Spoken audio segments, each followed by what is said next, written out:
계속해서 보도록 하겠습니다. 이번에는 이 책임제한 채권의 발생 원인하고 단위를 먼저 보도록 하겠습니다. 발생 원인은 상법에 뭐라고 되어 있냐면 발생 원인에 대해서 청구 원인 여하를 불문한다고 되어 있기 때문에 따라서 이 채무 불이행으로 인한 채권이든 불법행위로 인한 채권이든 불문하고 이 책임제한 채권이 되게 됩니다. 그래서 청구 원인 여하를 불문한다고 하는 것은 아무 경우나 라고 이렇게 생각하시면 됩니다.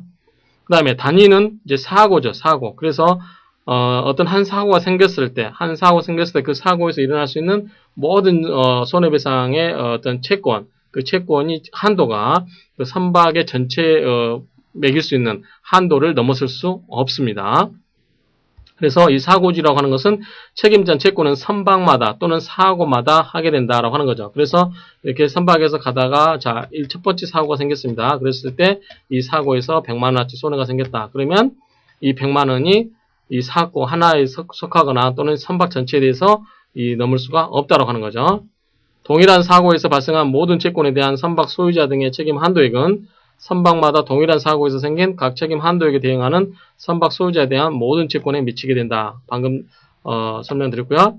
그래서 이 동일한 사고에서 발생한 모든 채권에 대한 선박 소유자 등의 책임 제한액의 총액은 선박마다 책임 한도액을 초과하지 못한다라고 이렇게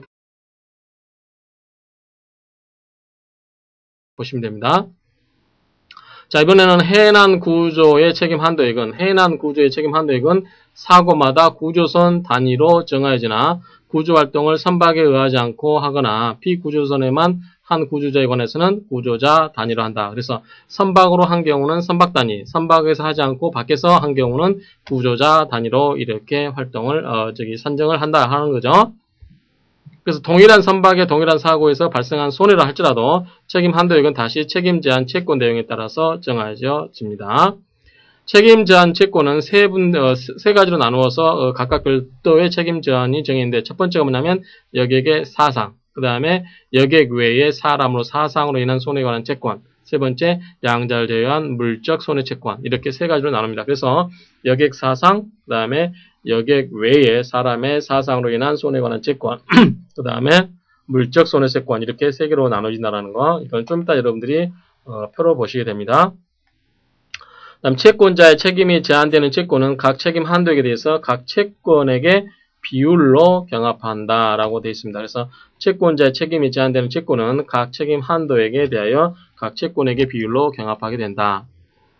상법 770조는 이 금액 책임주의로 앞에서 배웠죠? 책임 제한 채권에 관한 주의가 우리는 금액 책임주의로 한다고 했습니다. 그래서 금액 책임주의로 일원화되면서 동시에 선박의 톤수가 커질수록 책임 한도액의 증가가 줄어드는 체감적 톤수 비례 방식을 채택하고 있다. 이게 뭐냐면 책임 한도액인데 무슨 말이냐면 이런 뜻입니다.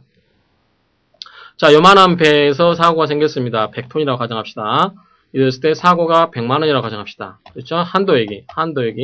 자, 이 배에서 100톤의 선박에서 물어줄 수 있는 책임 한도액은 100만 원이다. 라고 이렇게 해놨을 때 예를 드는 겁니다. 지금 자세한 건 뒤에 나오고요.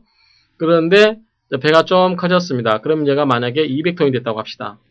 그러면 200톤 됐으면 100만 원이 200만 원 가야 될까요? 그렇지 않고 얼마로 간다? 180으로 간다. 그렇죠? 그러니까 80이 더 증감이 됐죠? 그 다음에 300톤이 됐습니다. 300톤이 되면 또 정확하게 말하면 300만 원으로 가야 되겠지만 얼마로 가냐면 이번에는 50만 원만 증감이 됐습니다. 그래서 얼마가 되냐면 230만 원이 되었습니다. 그래서 300톤의 경우는 230만 원 났지만 한도로 책임이 인정된다고 하는 거죠. 그래서 여기서 발생한 손해가 예컨대 640만 원이 나왔다. 아니죠? 460만 원이 나왔다. 그럼 받을 수 있는 손해는 어떻게 됩니까? 절반씩. 손해배상은 얼마씩? 50%씩 감해서 받을 수가 있겠죠. 채권자들이 자기가 460만 원씩 받을 게 있다고 하면 이 배에서 줄 수 있는 건 230만 원이 한도가 최고다. 라고 하면 어떻게 됩니까? 두 배니까 딱 절반씩 나눠서 받아야 되겠죠. 그래서 자기가 어떤 사람이 손해가 자기가 예컨대 100만 원이 났다고 하면 여러 가지 손해 중에서 100만 원 났다고 하면 자기는 보다 50만 원만 손해를 받을 수 있겠죠. 그런 식으로 생각하시면 됩니다. 근데 여기서 말씀드린 거는 뭐냐면 자, 금액으로 갔죠. 금액 책임주의로 갔습니다. 문제는 체감적 톤수 비례 방식이라고 하는 말을 이해를 하시라는 겁니다. 자, 체감적은 뭡니까? 줄어든다고 하는 거죠. 톤수가 올라가면 올라갈수록 어떻게 됩니까? 톤수가 올라가면 올라갈수록 비율은 줄어들죠. 그렇죠? 줄어들죠. 그게 이제 체감적 톤수 비례 방식이다라고 하는 겁니다. 이해하시겠죠? 이럴 경우에 이제 그 톤수를 어떻게 정하냐 할 때 선박법에서 정하는 국제 톤수로 이렇게 정한다라고 하고, 그 밖에 선박의 경우는 자, 국제 항행에 종사하는 선박은 이제 선박법에서 정하는 국제 톤수라고, 그 밖의 선박에 대해서는 규정하는 총톤수로 이렇게 한다라고 되어 있습니다. 자, 여객의 사상. 자, 책임이 뭐가 있었죠? 여객의 사상. 그 다음에 여객 외의 사상 있었죠? 사망 있었죠? 사상. 그 다음에 물건. 이 세 가지 있었죠? 자, 이번에는 첫 번째 걸 봅니다. 여객의 사상으로 인한 손해. 그렇죠? 이런 경우는 17만 5천 SDR. 그래서 선박의 검사 증서에 기재된 여객의 정원에 17만 5천 SDR을 고ban 것이 한도가 된다라고 하는 거죠. 예컨대 그 선박에 탈 수 있는 여객의 정원이 100명이었다. 고박이 17만 SDR 이렇게 하는 거죠. 17만 5천 SDR. 이게 한도가 되는 겁니다. 그래서 만약에 120명 탔다 그러면 받을 수 있는 금액이 적어지겠죠. 그 다음에 여객 외의 사람의 사상으로 인한 경우는 뭐냐면, 자, 이거는 선박 톤수가 기본적으로 300톤 미만일 경우는 16만 7천 SDR. 우리가 앞에서 17만 5천 SDR 했죠. 여객의 사상인 경우는. 그런데 여객 외의 사람의 사상인 경우는 300톤 미만인 경우는 16만 7천 SDR로 시작을 합니다. 300톤에서 500톤은 뭐냐면 33만 SDR 이렇게 하는 거죠. 근데 이제 500톤 초과 3000톤 미만일 때는 어떡하냐라고 했을 때 500톤이 얼마였죠? 기본이 33만 SDR 했죠. 그래서 33만 SDR 플러스 초과 톤당 얼마? 초과 톤당 500 SDR. 그렇죠. 그래서 300톤일 경우를 계산하면, 자, 300톤일 경우를 계산하면은, 자, 300톤 어떻게 나눠지죠? 500톤은 먹고 들어가죠. 여기서 기존까지 최저 미니멈이 500이었으니까 500톤에다가 여기다 추가로 얼마입니까? 2,500톤이 더 나온 거죠. 그렇죠? 그래서 500톤에 대한 단위가 뭐였죠? 33만 3천 SDR였죠. 그래서 3만 3천 SDR 더하기 2,500톤. 2,500톤 곱하기 얼마죠? 500 SDR. 그러면 이게 계산하게 되면 33만 3천 플러스 초과 톤당 500 SDR 했죠? 500 SDR 곱하기 초과 톤수가 얼마죠? 2,500톤이죠. 이렇게 곱하면 값이 얼마나 나오죠? 그러면 158만 3천 SDR이 나올 겁니다. 그런 식으로 또 3,000톤 초과하는 경우는 3,000톤은 뭐죠? 기본이 153만 SDR. 여기서 계산식 나왔죠? 그 다음 초과 톤당 333이죠. 그 다음에 3만 톤 초과할 때는 250 SDR. 그 다음에 7만 톤 초과할 때는 167 SDR. 그래서 여러분들이 숫자를 외우라는 게 아니고, 자, 아까 우리 톤수에 비례해서 체감적으로 한다고 그랬죠. 그래서 500, 333, 250, 160이야. 어떻게 합니까? 점점 줄어들죠. 톤수가 증가됨에 따라서 책임 한도액은 비율적으로 더 줄어든다라고 이해를 하시기 바랍니다. 그 밖의 손해는 이제 물적인 거죠. 그런 경우도 역시 300톤 미만인 경우는 83,000, 500톤 미만인 경우는 16만 7천 SDR 이렇게 해놓고 나서 여기도 똑같이 이렇게 이제 167, 125, 83 이렇게 줄어들죠. 자, 이건 금액이 더 적죠. 앞에서 본 것은 앞에서 보았던 것보다는 금액이 더 적죠. 이건 뭡니까? 물이기 때문에 그렇죠. 물건이기 때문에 더 금액을 낮췄다. 앞에는 사람이기 때문에 금액이 크다. 이렇게 이해를 하시기 바랍니다. 그 밖의 손해에 대해서는 여객 외에 사람의 사상으로 인한 손해에 대한 책임 한도액이 그 채권의 변제에 부족할 때는 그 밖의 손해에 대한 채권에 대한 한도액에서 잔액 채권을 변제할 수 있다. 지금 무슨 말입니까? 여객이 있고요. 그 다음에 여객 외가 있고, 그 다음 뭐가 있습니까? 물건이 있죠. 그렇죠? 물적 손해가 있죠. 이렇게 했을 때, 자, 여객 외의 사람의 사상으로 인한 손해에 대한 책임 한도액이 그 채권의 변제에 부족한 때는 그 밖에 손해에 대한 책임 한도액에서 요거에서 요만큼을 빼가지고 요리 넘겨서 요걸 먼저 해줘라고 하는 거죠. 왜? 사람이니까. 그렇죠? 이거는 물건이니까. 여기서 빼가지고 먼저 이 사람부터 배상을 해줘라 라고 하는 겁니다. 그 밖에 손해에 관한 채권이 있는 경우에는 이 채권과 여객 외 사람의 사상으로 인한 손해에 관한 채권의 잔액 채권이 각 채권액 비율로 경합하게 됩니다. 다음 선박 소유자 등 책임 제한 채무자가 책임 제한 채권자에 대해서 동일 사고로 인한 손해 채권을 가지는 경우 그 채권액을 공제한 잔액에 관하여 책임 제한을 받게 됩니다. 그 다음에 해난 구조자의 책임 제한의 채권의 경우인데요. 자, 구조자는 그 손해에 관한 채권, 그리고 그러한 손해를 방지 또는 경감하기 위한 조치에 관한 채권, 그 다음에 그 조치의 결과로 인해서 생긴 손해 채권, 이에 대해서도 구조자도 책임 제한을 주장할 수 있다라고 하는 것은 이미 앞에서 배웠습니다. 그런데 이 구조에 대한 채권에서는 구조 활동과 관련 없는 운송물, 여객 또는 수화물의 운송물 지연으로 인한 생긴 채권, 그 다음에 여객의 사망 또는 신체 상해로 인한 손해에 관한 채권에 대해서는 그러한 책임 한도액은 그 선박 검사 증서에 기재된 여객의 정원의 17만 5천 SDR을 고발해서 얻은 금액으로 한다는 규정은 적용하지 않는다. 이것도 앞에서 설명을 했죠. 왜 적용이 안 된다고 그랬죠? 구조자라고 하는 것은 뭡니까? 구조자라고 하는 것은 구조 활동과 관련되죠. 근데 구조와 관련된 게 아니고 그냥 여객의 어떤 사망이라든가 그 다음에 운송 지연으로 인한 손해채권 이런 거는 안 되겠죠. 그렇죠? 그거는 구조 활동과 아무 관련이 없었습니다. 자, 구조 활동이라는 것은 현재 배가 여기서 불이 나고 있다든지 막 이렇게 불이 나고 있다든지 좌초된 경우 이걸 구조해야 되는 건지 배가 천천히 가가지고 늦게 들어왔다. 그래서 지연이 됐다. 이거는 구조와 아무 관련이 없는 거 아닙니까? 그러니까 그런 식으로 생각하시기 바랍니다.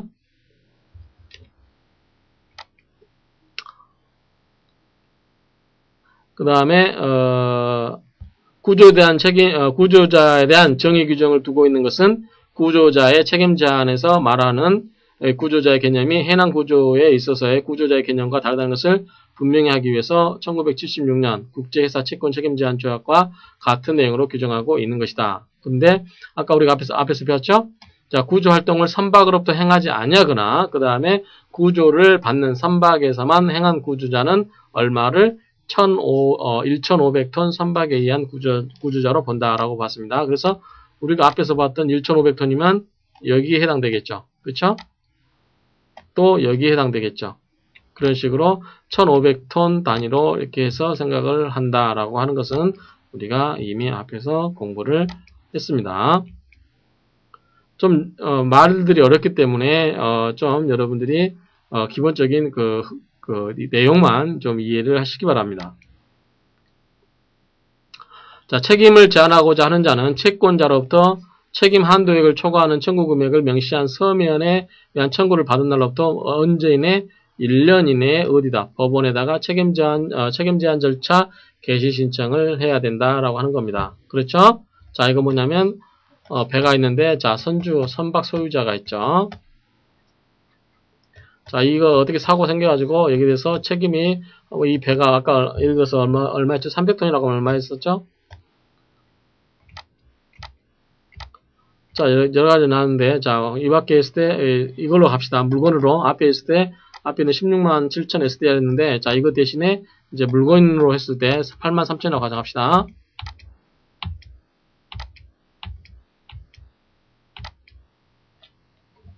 (8만 3천인데) 물건일 경우에 8만 3천 SDR인데 이런 경우에 이 사람이 이 화물의 소유자들이 선박 소유자에 대해서 야 20만 SDR 내놔 라고 청구를 받았어요. 서면으로. 그렇죠? 서면에 청구를 받았습니다. 그럼 선박 소유자는 어떻게 법원에다가 자, 이 받은 날로부터 1년 이내에 법원에다가 책임 제한 절차 개시 신청을 신청하게 됩니다. 그럴 경우 책임 제한 절차 개시의 신청, 책임 제한 기금의 형성, 공고, 참가, 배당, 그 밖에 필요한 사항은 따로 이 법률로 정하게 됩니다. 이에 대한 법률로 선박 소유자 등의 책임 제한 절차에 관한 법률, 그래서 선박 소유자 등의 책임 제한 절차 등에 관한 법률에 의해서 이것을 이제 책임 제한을 하겠죠.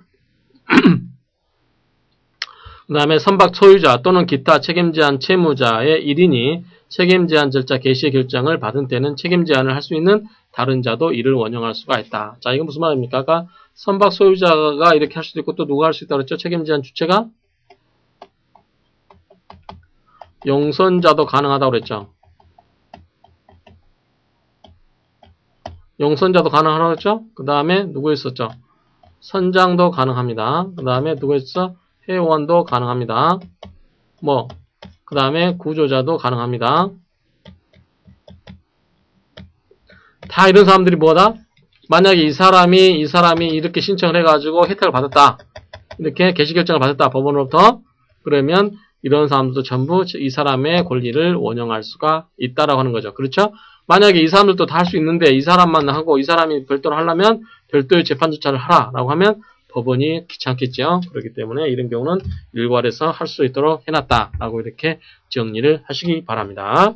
그래서 이번 시간에는 이제 뭔 내용을 공부하셨죠? 자, 저번 시간에는 책임 제한에 관한 일반 내용을 공부하셨고, 일반 내용, 그 다음에 주체, 그 다음에 채권이 되는 것과 안 되는 것 공부하셨는데, 이번에는 뭘 배우셨죠? 주로 한도액을 배웠죠. 한도액. 그렇죠? 한도액이 얼마인가? 그래서 한도액은 우리가 크게 세 가지로 나눠서 뭐가 나눌 수 있죠? 여객의 사상, 그 다음에 여객 외의 사상, 그 다음에 물건으로 나눠진다. 그래서 여객 같은 경우는 17만 5천 S대인가요? 국제 그 선박의 톤수에다가 사람이 탈 수 있는 정원수 곱하기 17만 5천 SDR로 한 거 있죠. 아마 숫자가 틀릴 수도 있는데 제 기억에는 17만 5천 SDR이고요. 여객 외의 사상인 경우는 얼마 썼죠? 기본이 16만 7천 SDR로 시작을 하는데 톤수가 증가할수록 어떻게 된다? 점점 내려간다라고 했죠. 체감적 톤수 비례 방식이고 물건일 때는 어쩐다? 8만 3천인가요? 8만 3천 SDR로부터 시작을 해서 점점 내려간다. 이렇게 이해를 하시기 바랍니다. 한번 숫자를 확인해 보도록 하겠습니다. 자, 그 밖의 손해, 지금 물건 손해 관해서는 8만 3천 SDR이라고 나왔고요. 그 다음에 여객 외의 사람의 사상으로 인한 경우는 16만 7천 SDR이 한도고, 그 다음에 여객의 사상으로 인한 경우는 여객의 정원 곱하기 17만 5천 SDR로 한다. 이렇게 정리를 해주시기 바랍니다. 그래서 숫자는 여러분들이 외우실 필요는 없고 톤수가 증가함에 따라서 그게 점점 비율적으로 내려져가고 있다. 그 무슨 책임주의다? 그거는 금액 책임주의를 취하고 있다. 이 정도만 여러분들이 이해하셔도 충분히 훌륭한 이해라고 생각하십니다. 그래서 이렇게 정리를 하도록 좀 쉬었다가 다음 시간에 마무리를 하도록 하겠습니다.